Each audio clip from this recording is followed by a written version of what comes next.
Welcome. I'm Judith Kirshner. I'm the Dean of the College of Architecture and the Arts, and I'm so happy to welcome you to what is a special evening for the college and the university and for all of you. One, because tonight is the first occasion where we welcome the Susan and Louis Manilow visiting artists to the College of Architecture and the Arts, and specifically the School of Art and Design. And this is a gift from a very excellent and wonderful couple of collectors in the city of Chicago whose patronage has been extremely influential at all the museums and theaters and educational institutions in the city and also nationally. But I think it's particularly significant here because it will generate a long future, an endowed future for this kind of occasion. Second thing I just want to say is I'm so glad that that particular gift coincides with a lecture by Carroll Dunham, whose work I've admired for a long time because he, in a sense, personifies two of my favorite things, the combination of the artist as critic, but perhaps even more importantly, the painter as writer.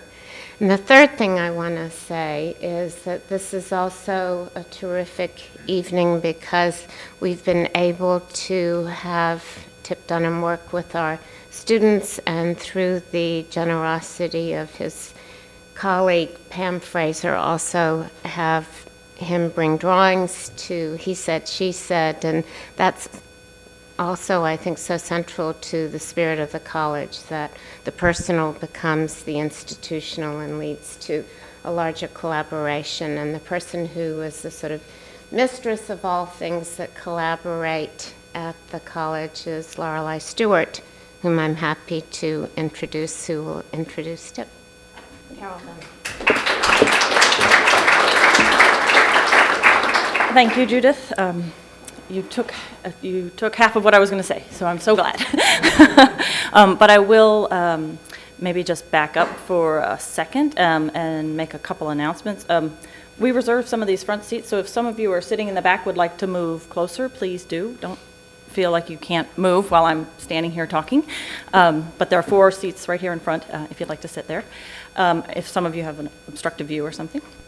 Also, I just wanted to make a couple announcements about what's happening in the gallery. Gallery 400 does a lot of things, and this Voices lecture series is, I think, maybe one half of the brain that we like to be. And the other is the exhibition space, and we opened a show by David Morey and Alex Halstead last week, and there are a lot of events in conjunction with it, including a lecture tomorrow night in the Voices series by MC Schmidt of the group Matmos, and he'll also be doing visits with our students, and then he'll be performing on Wednesday night in the gallery with the star of our show, who is an elephant-nosed fish. If you'd like to learn more, please talk to me after the lecture. There will be other events in conjunction with the show in the gallery, including an event on Thursday by a group of art history and studio arts grad students here at UIC entitled Hot Media, and they have curated a program, collectively curated a program in response to the exhibition. And in November there'll be another music performance as well as a film screening curated by our own faculty member Ben Russell. So, slew of things. I'll stop there. But I'm so happy, as Judith was, I'm so happy to have Carroll Dunham here tonight as our guest and to have had him on campus today visiting with students.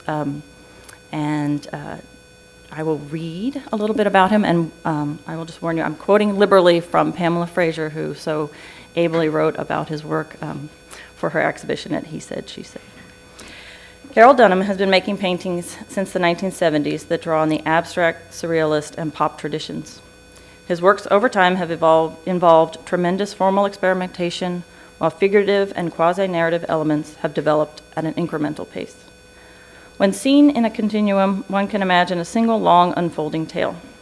His work is comic at times, but equally lurid, often revealing an especially male psychosexual subject. These blunt pictures are often disturbing, aggressive, and anxious, while also hysterically funny in their juvenile stylings and blobby cartooniness. Dunham has exhibited extensively, including in 1991 and 1995 at the Whitney Biennial, in examining pictures at the Whitechapel Gallery in London and the Museum of Contemporary Art in Chicago, urgent painting at the Musée d'Art Moderne de la Ville de Paris. His work is also a subject of a mid-career retrospective at the New Museum of Contemporary Art in New York in 2002. And I'm so happy to ask you to help me in welcoming Carroll Dunham.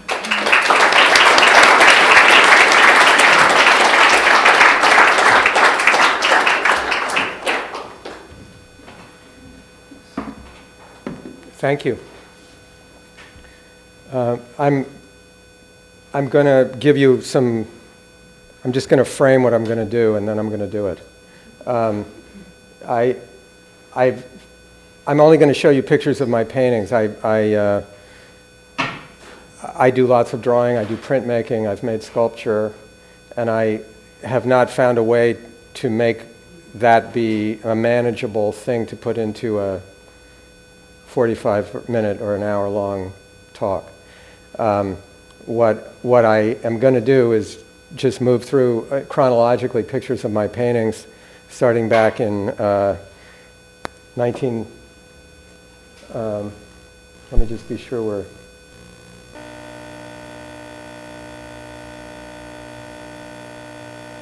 Wait a sec. Okay. Starting in 1975, which is when I guess I feel that I made the first work that was my work and not just me thrashing around trying to process influences or you know, the kinds of things that we all go through when we're just starting. But I wanted to try to talk a bit about painting in general as I think about it and how it was to start thinking about it when I was younger, and probably end up concentrating a little more specifically on things I've been doing recently, because that's closer to where my inner life is at the moment, and it isn't really possible to give you a detailed story about every single group of paintings I'm going to show you in the time that we have. I want to really encourage you to ask me questions afterwards, because if you see things in particular images or have, you know, I can't, there's the technical level of painting, there's the image level of painting, and there's the inner life of the artist aspect, and I probably will be shuttling back and forth between all of those levels, but I may not say the things that answer the questions that you have. So when I got out of college, and realized that I probably was an artist, or at least wanted to think that I was, as has been more or less true continuously for the last 40 years, painting was dead. And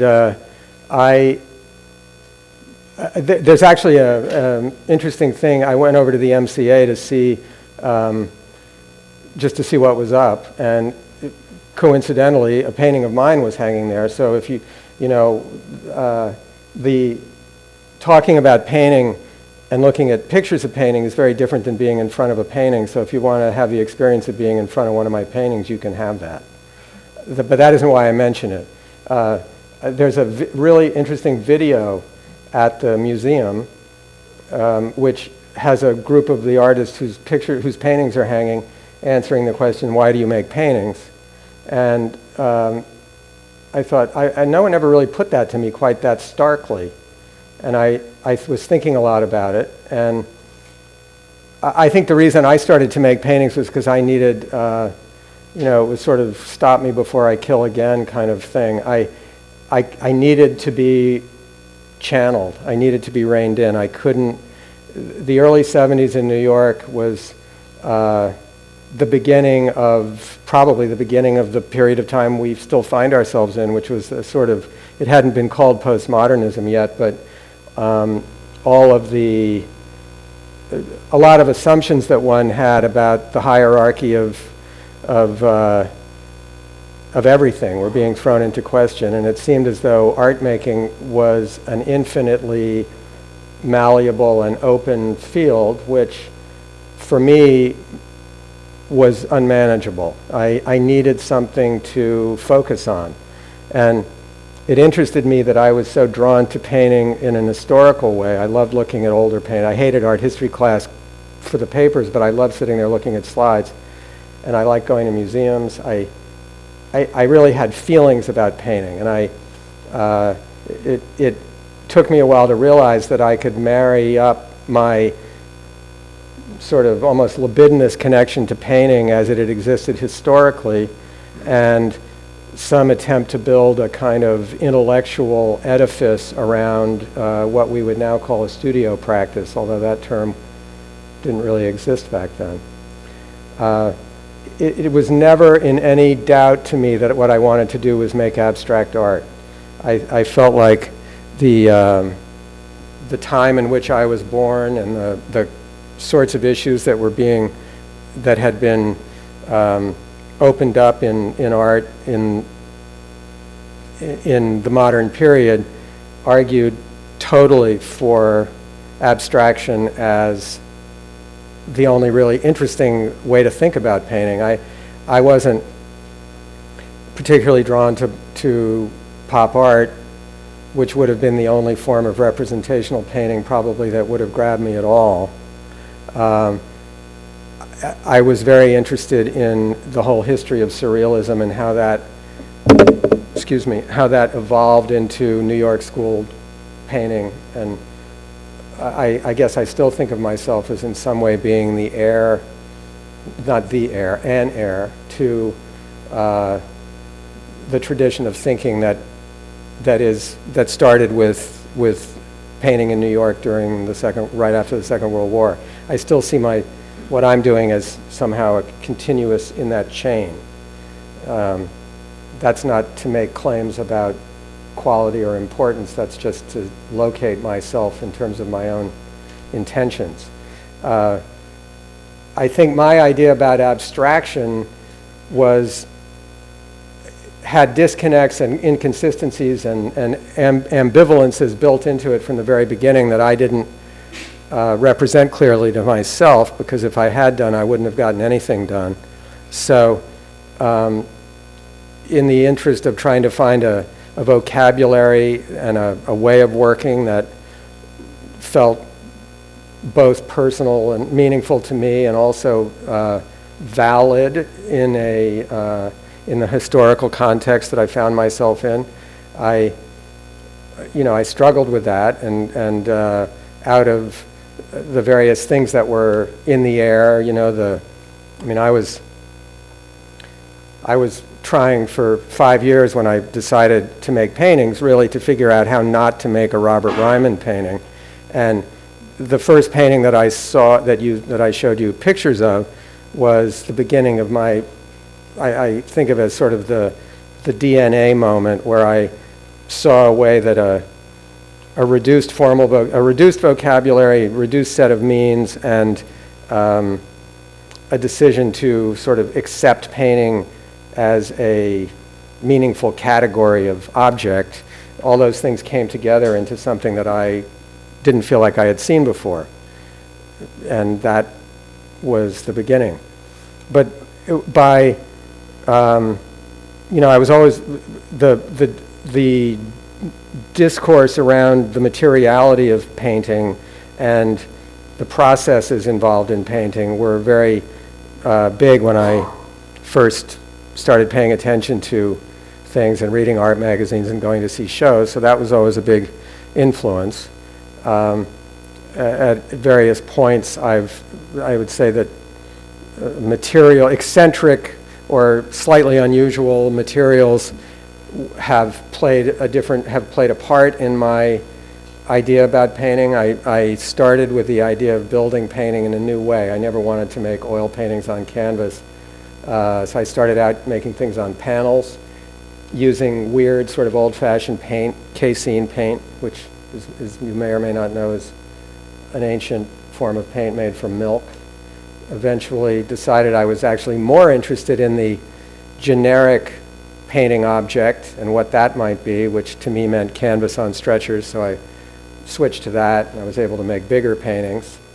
I've always made paintings out of acrylic paint because I don't like the way oil paint smells, and I also don't like the sort of received quality of oil paint. I wanted to try to figure something out for myself. So I had a student ask me once if my family owned an acrylic paint company, because I was bugging him so much about getting rid of oil paint and trying to use acrylic, have him use acrylic paint. But you know, this is all in the interest of trying to re-examine and trying to not think that you know what a painting is necessarily. I mean, it's a sort of, there's a sort of contradiction embedded in it, which is to accept a painting as a tradition and to think that you know what a painting is, and then to question it over and over and over. I think I see all my paintings as hypotheses in a way about, well, this could be a painting, or this could be a painting, and it's never, I never feel as though it's never definitive. When things like this started to turn up in my work, I was quite confused by it. As I say, I think there were contradictions and disconnects from the beginning in the way I was thinking that I didn't immediately see.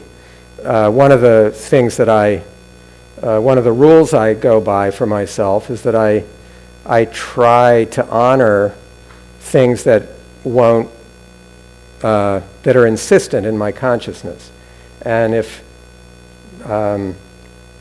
making an abstract painting and then having the shape in the painting possess human genitals is something that I keep thinking about, then I'm going to do it. The only way I feel like I can evaluate that idea is to look at it. And I think, you know, it's crucial for me and the way I think about art making that these are like chunks, they're like chunks of my consciousness in a certain way. Like, you know, that guarantees nothing. That doesn't mean that they're interesting. It could mean that they're idiotic, but that's how they operate for me. It's an externalization of my inner life.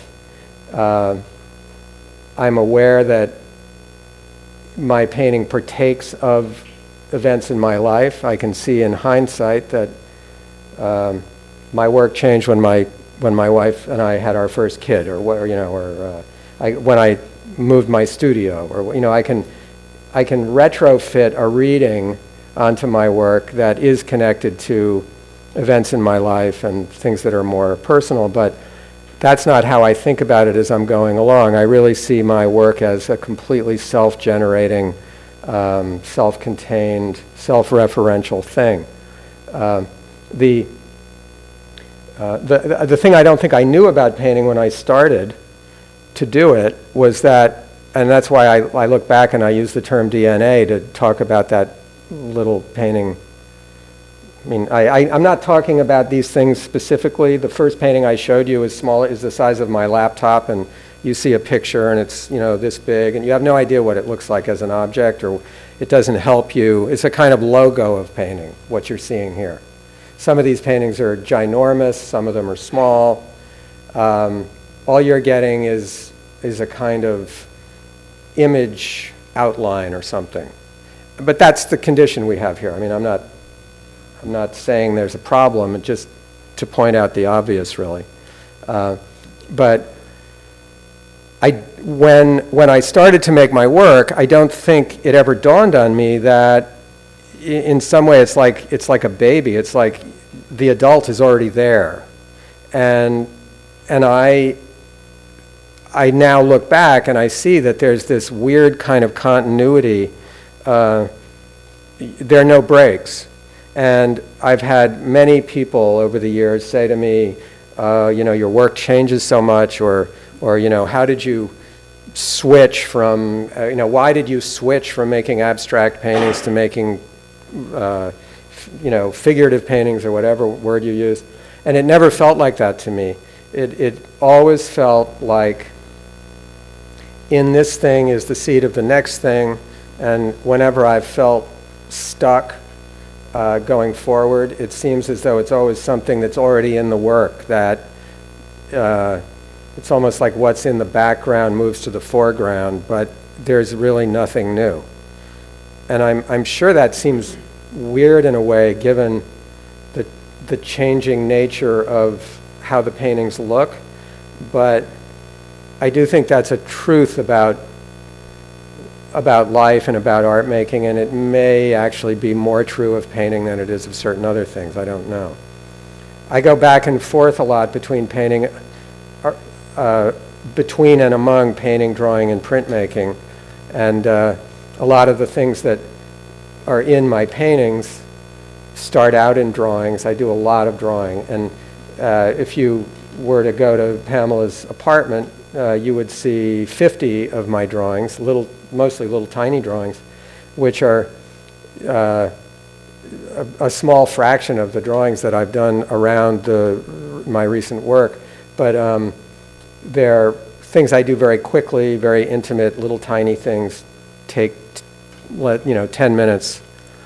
But I find that that's where I've clarified for myself the vocabulary of what I'm doing, and it's been typical that things have migrated from my drawings into my paintings. My paintings have always relied on drawing, even though I really think about painting as the core of what I do. When my work started to move in the direction of these things you're looking at right now, the thought was never to, our vocabulary around painting is very difficult, like we use words like figurative and representational and abstract, and none of them really mean anything. At any point, the verbalizations aren't really adequate to the complexity of the condition that's happening. As I read once someone write, abstract painting isn't really abstract, and representational painting isn't really representational. And I completely believe that. So I think all of the things that appear to be a shift towards some sort of, I don't know any boxes with penises. I've never met one, So it isn't a representation of anything. It's not figurative art because, it just isn't. So it's not the kind of thing that one would have even done if one weren't trying to dig around in this area called abstraction and try to find something that was really particular to painting. And I never know, as I'm doing something, really what the implications are until I see what the next thing is. So it's much easier to retrofit a reading based on one's past and seeing how things have evolved than it is to understand going forward what one's up to. When this sort of thing started happening, I thought this was a one-off, this painting. I did it because it was almost like, I did it because I could. No one could stop me, so I'm going to do it. And I frequently, it happened to me when I started thinking, gee, what would it be like if a painting had a dick? Or what would it be like if a painting had balls all over it? I have these ideas, and I figure I'll do it once, it'll be terrible, and I'll get it out of my system, and then what happens is, when it's objectified, I get all excited about it, and then it becomes what I'm doing for a while. And when I made this painting, I thought to myself, well, it's idiotic, it's so stupid, but I'm going to do it. And then I really liked, it's weird. It's like there was no geometry in my work to speak of. I had found geometry in the fields of, like early on I was making those paintings on wooden panels that I made out of wood veneer glued on boards.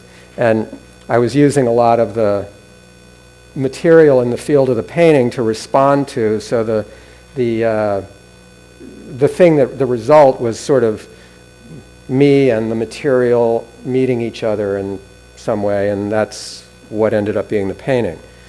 So when I made that painting of the guy with the gun, I wasn't thinking ahead exactly, but I was aware when I made it that I really liked having geometry in my paintings, which had been sort of missing. And I really found drawing lapels and neckties and shirt collars extremely pleasant. I can't really put it any other way. Again, I can retroactively say things about manhood in our culture and all of that, but it's basically crap. You know, it's like I'm following my intuition through my paintings, and where it's taken me or taking me is, in a certain sense, not up to me if I'm really functioning with, you know, honestly. I wanted to get this over with. I didn't want to make paintings like this. But I also knew that I hadn't seen paintings like this quite, and that there seemed to be a lot of paintings to make. So after a while, I just decided to go with that. And it's almost like I decided to let the paintings make me. And I gave up resisting it. And really I forget, it's like 6 or 7 years, I tried to balance this male character. I mean, once I'd figured out that I liked the hat and the gun and the clothes, and again, you know, this terrible idea of having him growing genitals out of his head became interesting to draw. I started to take this character, this male character, as a sort of given in my work. It's really a confession of my, you know, the paucity of my imagination, because I just didn't have any other ideas. I tried to make paintings that he wasn't in, but I didn't know even what that would be. I couldn't even find a meaningful structure. And I had always relied so much on drawing, and I was just drawing this guy all the time. So I just sort of, you know, I tried to balance it with this idea of a female character, like if I'm, and this is mostly interesting because of what I'm working on now, which you'll see at the end.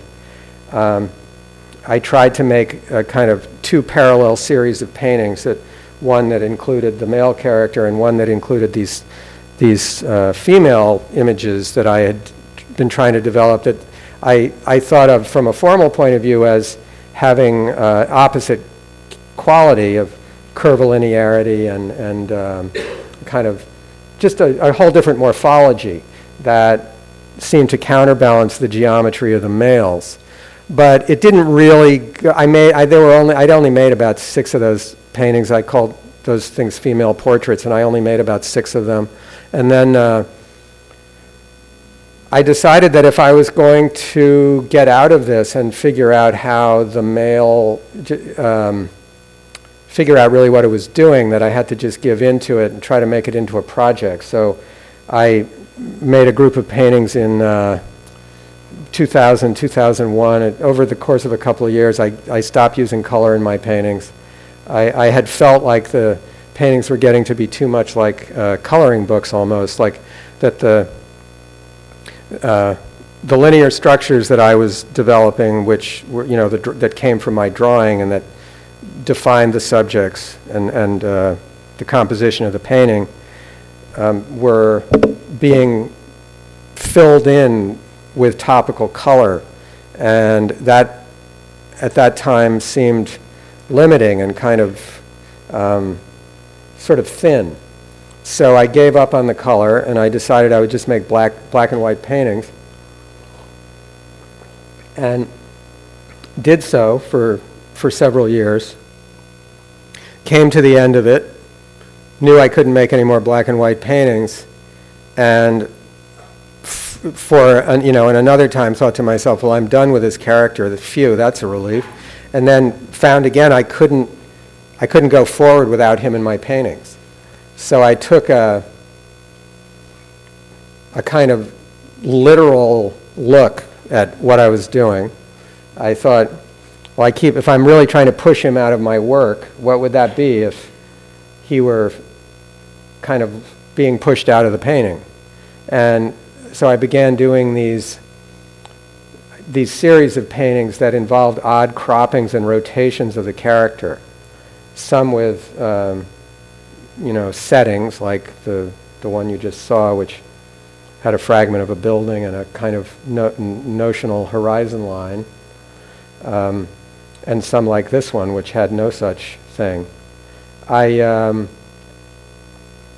think there are about 6 series of paintings like that, and I'm just showing you a couple, with varying degrees of disruption of the figure in the field of the of this character in the field of the painting.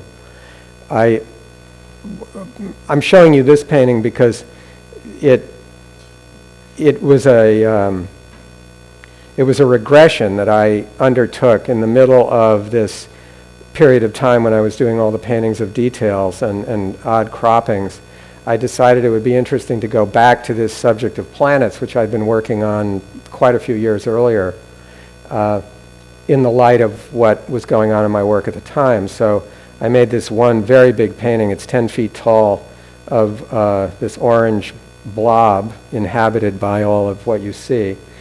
And the reason it was important, I guess, was because it was the first time I allowed myself to make this drawing of these, I don't have a pointer, but the sort of crude drawing of a female bent over that's at the bottom of the painting. And in the lower right corner, there's a gray, washy representation of a woman's crotch.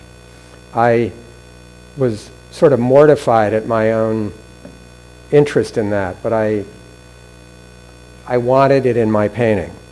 So, or my painting wanted it in itself, or whatever. So, after I made this painting, I continued. I had a couple of things were going on. I had made some sculptures, so I was thinking much more about the third dimension and how that might or might not apply to my paintings. And I had been thinking almost exclusively of the space in painting as something flat and kind of hieroglyphic. And it occurred to me almost like a sort of, it was like a daydream. Like, gee, what would happen if that guy's hat tilted? And I realized, like, that would mean there would be ellipses and there would be other kinds of shapes in the painting, and there would be a shallow space where things might wobble and more might happen. So I started experimenting with that in drawing, and it led to this kind of thing, where there's some fairly limited, but some idea about space, and some idea about, as I thought about it, it was as though my third eye was set loose in motion, and I was up over the hat, or I was down under the hat, and it led me to other thoughts, like, why do I only draw this character from the waist up? What's that about? So I tried to see what would happen if I gave him legs, and I only made a couple of paintings like that, for reasons which you'll see in a minute. And then I also got really interested at the same time in what would happen if the touch in my paintings completely changed. I'd always flirted with a kind of tight, clean facture in my work. Every few years it would seem like I would get tired of kind of pushing paint around and courting accident, and I would do something really tight. And I decided to embrace tight as part of what I was doing. So I made a number of series of these things. I mean, those, you could see in some of those detail paintings that I showed you a couple of minutes ago, some of those were painted very clean and geometric, but I hadn't, at that time I was thinking about it more like I don't know what word to use, sort of, I hadn't represented to myself quite that way. It was more, that was the quickest way to get the image onto the canvas, and I didn't feel the need to elaborate.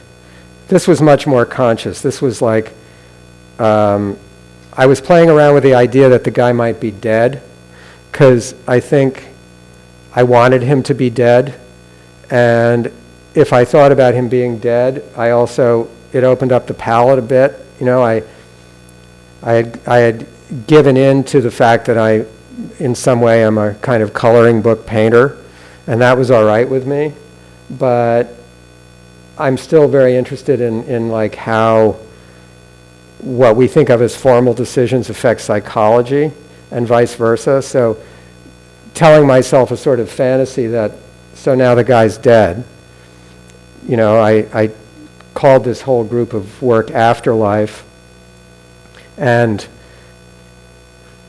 I tried to give him a death-like pallor, which meant that pink left my paintings, and that was all interesting.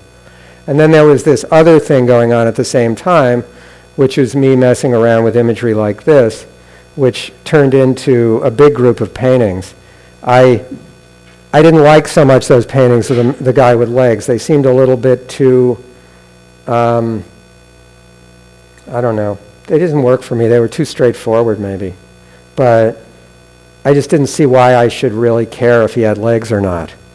But it did occur to me that it would be really interesting to see what his ass looked like. So I started doing these drawings, and it ended up, and I can't entirely explain this. I mean, you know, I guess I don't really have to. This painting speaks for itself. It's like top half male, bottom half female, jammed together, created this completely new visual structure that I got very excited about. It seemed totally consistent with my work, going all the way back. It was sort of challenging imagery to face for me. I mean, I don't think I'm doing self-portraiture, but I mean, it is a truism that all art is self-portraiture, so there was a kind of odd thing going on there. And but I was very excited about these paintings when I made them. I really thought, like, no, that I really haven't seen that before. And you know, you can see in the upper left corner of that painting, there's a hill with trees on them, little like schematic of hill and trees. And in those black and white paintings I made, there were lots of landscape elements. They were the thing that sort of gave the thing its command of the rectangle.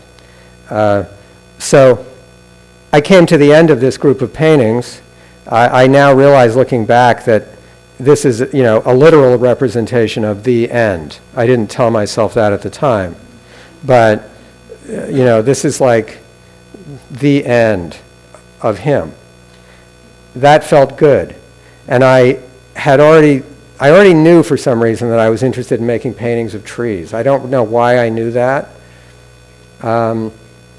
It wasn't like, oh, I'm the guy that did the paintings on wood, and wouldn't it be interesting if wood turned into trees? And you know, in hindsight, I see that there's something very sort of weirdly constant about the presence of wood as either a material or a subject in my paintings, and I can't completely account for it.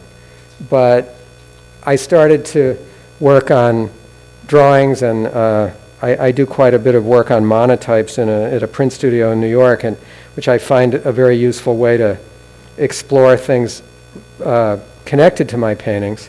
So I had done a big group of monotypes of these kinds of images, and started working on groups of paintings of trees using really dumb constant and variable relationships to generate different compositions. You know, the tree trunk is in front of the grass, the tree trunk is on the grass, or the spiral goes curves down and around, or the spiral curves up and around, or the green area is in the upper left-hand corner or it's in the upper right-hand corner. Those kinds of things, generating different, almost little formulas, little like, I actually made little notebooks where I would show myself all these combinations, and then I would sketch on a canvas in pencil. I would just draw the relationship, and then just kind of turn myself loose and make the painting. I'm showing you a whole group of paintings here just to give you the idea. This is a group of paintings I made a couple of years ago. And I'm right still in this. I mean, I'm still working on paintings of trees. I've added leaves and flowers. Some of the more recent ones are probably a lot more, they're a lot nuttier looking. They're looser, and the space is less coherent, and there's maybe a bit more of a sense of things coming apart. But it's something I'm kind of in the middle of. And while I was working on those paintings last year, I was having a terrible day one day in the studio, and I sort of, almost to torment myself, I sat down to try to draw, and I ended up doing this weird little colored pencil drawing of one of those asses that I had had in my paintings from a few years before, with a woman's hairdo and torso stuck on the top, and embedded in a scene that was somewhat like what I was doing in these tree paintings. And it was another one of these deals of the terrible idea that won't go away. And I had an opportunity, which was really great, to go do this residency in Italy for 2 months. And I decided that I would use that time to just make drawings about this image of a woman in a garden and see what it meant to me. So I did, and by the time I got back from Rome, I had realized that I was completely into it, and that it would be the basis of another group of paintings. So that's what I've really been working on for the last year, is going back and forth between these paintings of trees and these paintings of a woman in some sort of natural setting. And as is my way, I draw until I feel like I've sort of got the essentials of what I'm working with. And I boiled this whole thing down to the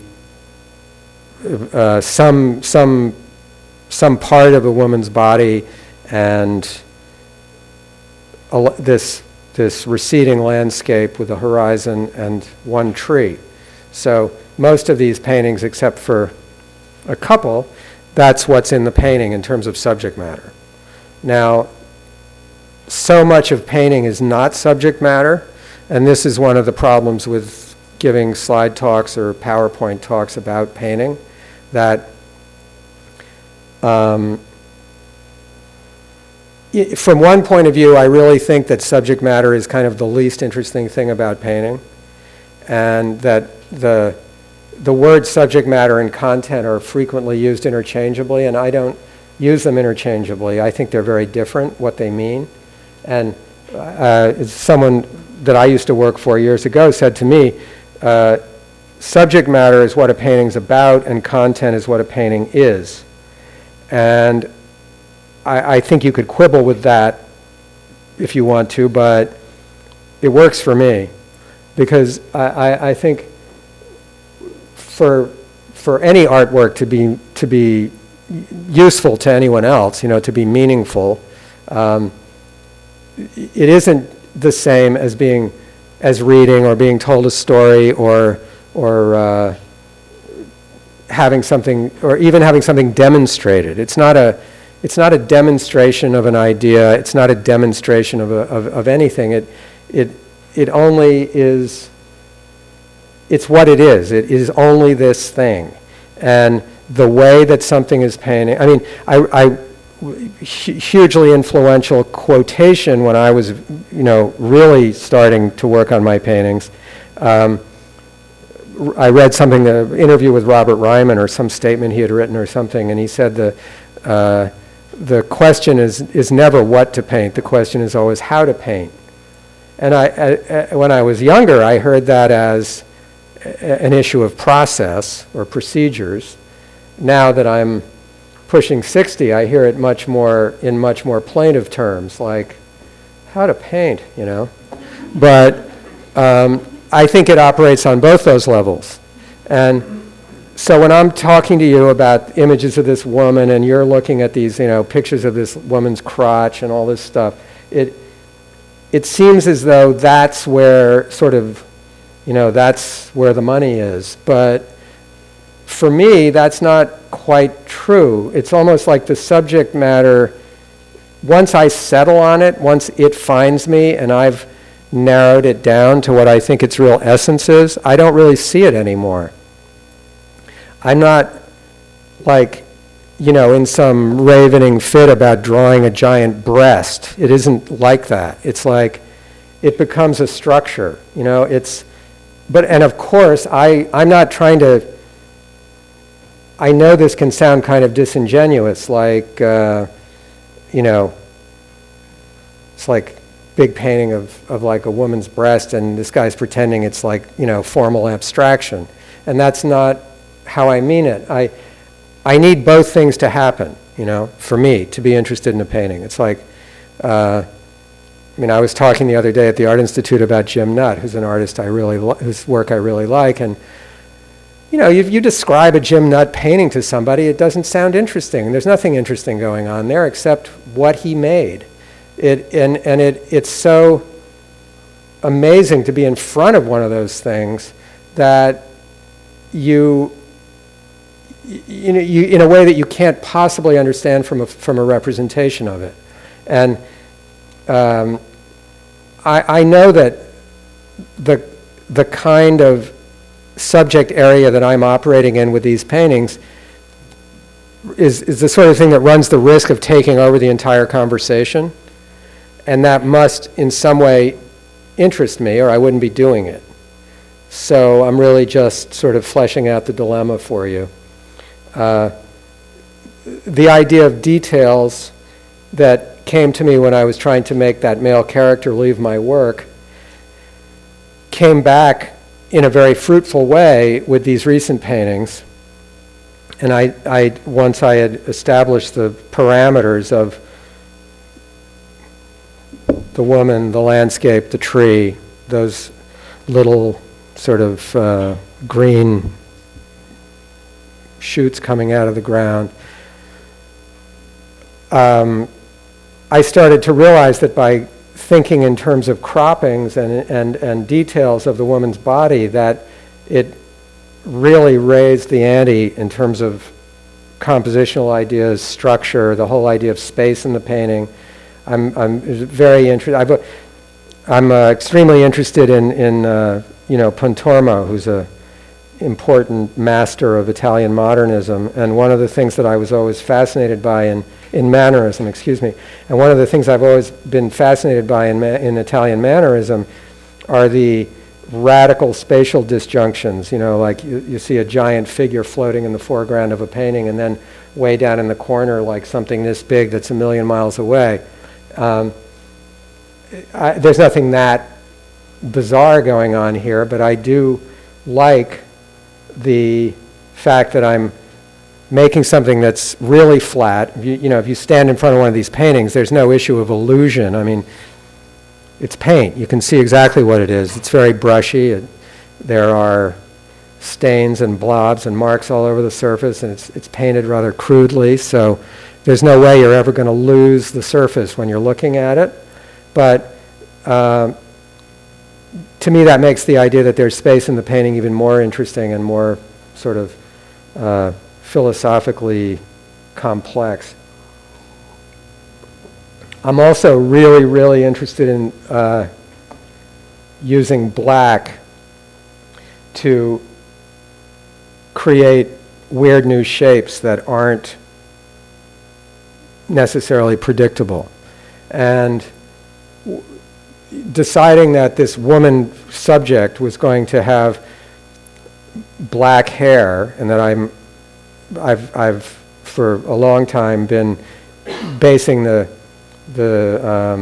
construction of my paintings on black lines.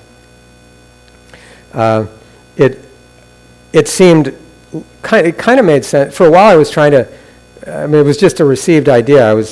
I was doing drawings where the woman had yellow hair, but that didn't seem. That seemed like I had made those earlier paintings where that female character had those yellow shapes on top, and I think I was just thinking, well, that's where I have to pick up. But it did occur to me that if you think about what hair is really more like a line than it is like a shape. Even though in the aggregate it's a shape, and I like the idea that the black lines that define the elements of my paintings could continue on and become this completely other kind of thing. So head hair, armpit hair, and pubic hair have become major interests of mine in terms of what I'm painting. And in fact, there are a couple of paintings where it's almost like the whole thing is just a big nest of black in the middle of the painting, sort of surrounded by fragments of the landscape. This is one of the more recent of these tree paintings. The flowers keep growing, and I keep sort of adding elements,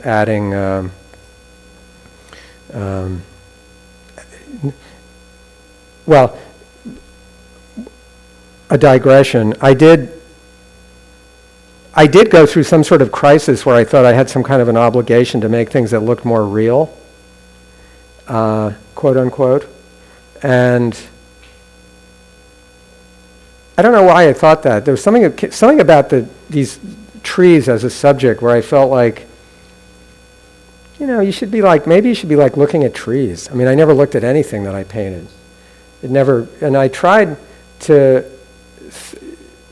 to think about it like draw the tree with the limbs and then put the leaves on and do all that kind of stuff. Like maybe you could build the tree more like the way a tree really is. One of the things that came out of it that was good was I got the idea to make paintings of trees that had fallen over, because I see a lot of those around where I live. But it just never worked. All it did is jam me up. And the reason that I'm mentioning it, I guess, is because the trees are somehow meaningful to me, but they aren't real. They're shapes and colors that seem to exist as some sort of metaphor that I find meaningful. And I guess when you say metaphor, it's sort of like metaphor for what? And I don't really know. I mean, I see my work as this thing that's growing and changing and sort of ongoing, and maybe in some way things from nature, things from the plant kingdom are literalizations of that sort of process. And the idea that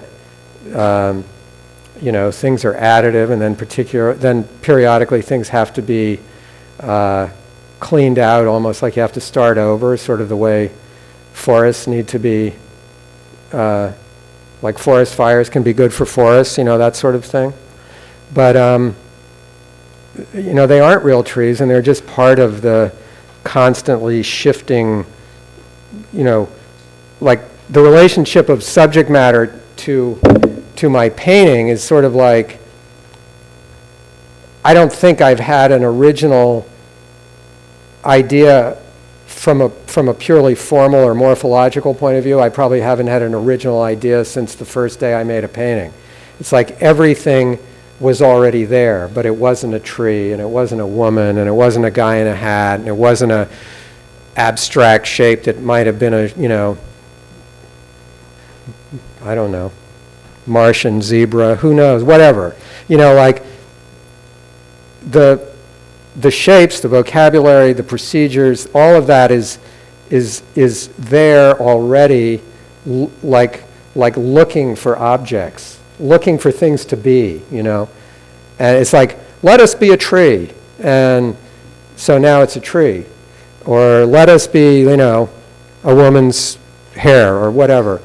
And that's what it feels like to me. It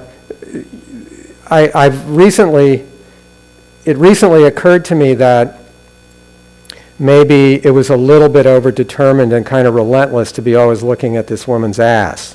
So I thought about, what would it be like if I looked from the other direction, or if it's like if the thing is, the image is a micron thick.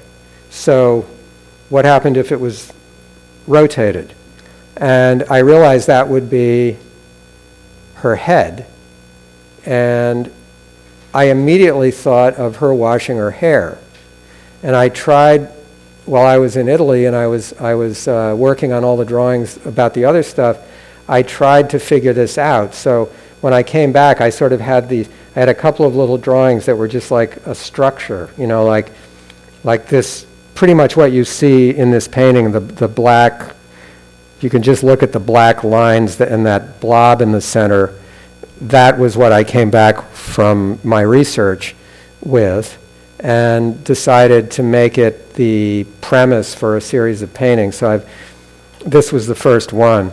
And what was really fascinating to me about this was, like, I didn't think to myself, the word bather didn't come into my mind, but it was always just, well, she would be bending over and maybe she'd be washing her hair, and that seemed interesting because I've always liked representing water in my work, and I also like the idea that if one were to impose a narrative on these paintings, which one doesn't have to, it in a sense represent, you know, I've had a feeling that this image of the woman from behind looking over her into this distant landscape felt almost like you were like an endless tracking shot of someone on a search. It's sort of like she's crashing forward through this landscape looking for God knows what. And it occurred to me, well, maybe she's just looking for a place to wash her hair. And that might be a premise, you know, for paintings. And then I realized, well, that's like saying she's a bather. And, you know, some of my favorite things are like the late Cézanne bather paintings, and this triggered something where I realized, like, maybe I'm reaching out through time to something that isn't really recent art exactly, but that is art that I'm very responsive to. And it's been a kind of interesting thing to, you know, and I've been looking at a lot of that period of painting. Like I have a particular fascination right now with Renoir, and I've been looking a lot at Renoir's late paintings and some of the bather paintings that he did, and trying to understand what kind of relationship they might have to some way that we might think about painting today, or that I might think about painting today. And not as a, you know, I'm not into appropriation, and I'm not into the whole sampling thing. I'm into finding my own vocabulary and trying to make it new again. So I'm not quoting anything here. I'm just trying to share with you a little bit of the associative net that I feel that I'm being supported by while I do my work. I would be thrilled if you all wanted to ask me things. I can't really think of anything else that I want to say that wouldn't be better said in response to a question. So I'm hoping you all will weigh in here a little bit. I'm trying to turn off my computer, and all I'm doing is creating more. We're going to go to sleep now. And anybody got any questions? Sir? Worked just black and white for 2-3 years and then returned to color. Did you think about that application of color in a consciously different way? Well, I wanted to, but I have to say not really. It was sort of like, as I said, I think a few minutes ago, I sort of gave into my, maybe I really am sort of a coloring book painter in a certain way. Maybe that won't always be true, but I know I kind of went back to constructing things out of linear structures and then putting color into that. That's really mostly how my paintings still come about. Terry? My question's going to come first with an apology. Whatever it is, it's fine. Don't worry. It's okay. I'm in the middle of teaching my tuning class again, so every time I teach it, I'm in the web. My head is in that space. But when you provoked me by talking about the New York School and your lineage in that, and I have thought that about your work since I saw it 20 years ago. I think of you and Chris Wool being sort of the two that maybe in different ways most intensified that relationship. So thinking about de Kooning, and I'm thinking this time seeing you go through your slides, I'm thinking you're maybe the one who's most kind of taken on his issue, which is this idea of painting as a kind of scene of the crime of the painting that you perpetuate on the painting or against the painting, and then of course the crime of the painting perpetuates back on you. And that de Kooning's like, sounds like a mess. No, the clarity of that and sort of struggling. But then my specific question is, the one artist that I think maybe once I thought about this or your new museum show that had a big influence on de Kooning but rarely talked about because you worked with him. John Graham. Leger. Oh, I thought you were going to say John Graham. Leger, and I've looked, so I've had Leger on my mind as you've been going through this. So I want to ask you about Leger in a very convoluted way.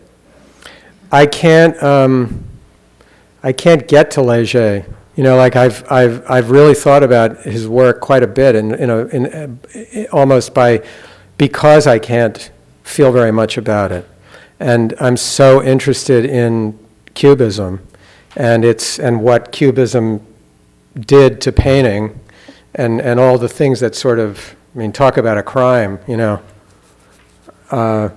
nothing was ever the same after that, and I know Leger is crucial to that. And I have had a couple of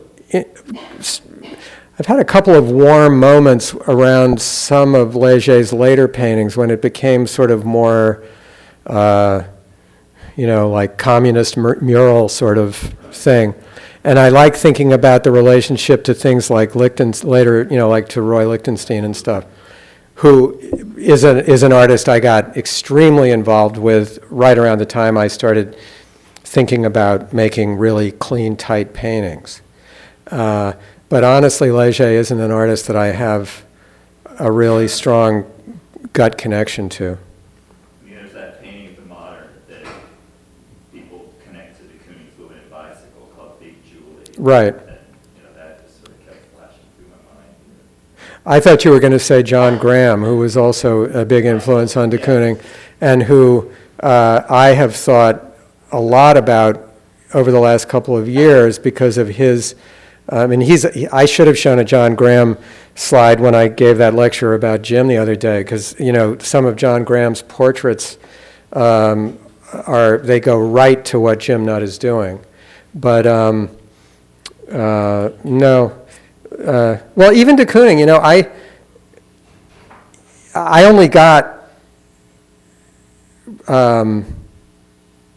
it wasn't that easy for me to see de Kooning in the beginning.